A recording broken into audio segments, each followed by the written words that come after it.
Hello అందరికీ. First time Mysore bajji చేశానండి. అంటే ఛానల్లో పెట్టడం ఫస్ట్ టైము. ఇంతకుముందు చాలాసార్లు చేశాను అనమాట. మీరు ఎలా చేస్తారో కామెంట్ చేయండి. నేనైతే చాలా ఈజీగా సింపుల్గా ఉంటుంది నా ప్రాసెస్ అనేది. ఫస్ట్ పెరుగు తీసుకుంటాను. అంత ఇంత కొలతనే ఏముండదు. నేను ఒక ప్యాకెట్ తీసుకున్నాను చిన్నది. అందులో కొంచెం వంట సోడా ఆయిల్ వేసుకొని కొంతసేపు ఉంచితే అలా బబుల్స్లో వస్తాయి. తర్వాత మీకు నచ్చినంత గోధుమ పిండి కానీ మైదా పిండి కానీ వేసుకొని కలుపుకోవచ్చు. చెప్పాను కదా ఒక హ్యాండ్తో ఫోన్ పట్టుకొని కలపాలని, అందుకే కొంచెం క్లమ్జీగా ఉంటుంది. బాగా ఎక్కువసేపు కలుపుకున్న తర్వాత కొంచెం ఆయిల్ వేసుకొని నైట్ అంతా ఫర్మెంట్ అవ్వాలి. మార్నింగ్కి ఇలా అవుతుంది. మార్నింగ్ మళ్ళీ ఒకసారి కలుపుకోవాలి.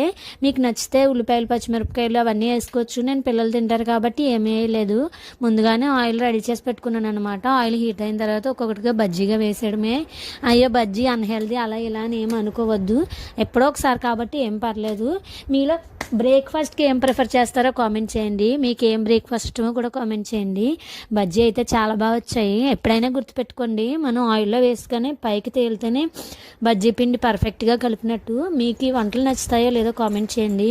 మంచిగా బజ్జీలు అన్నీ వేసుకున్న తర్వాత ఆ గరిటతో అలా అలా అంటే ఈవెన్గా కాగుతాయి అనమాట. ఫస్ట్ హై ఫ్లేమ్లో పెట్టుకొని బజ్జీ వేసుకొని తర్వాత మీడియం ఫ్లేమ్లో పెట్టుకొని అది మంచిగా కలర్ వచ్చే వరకు చూసుకోవాలన్నమాట.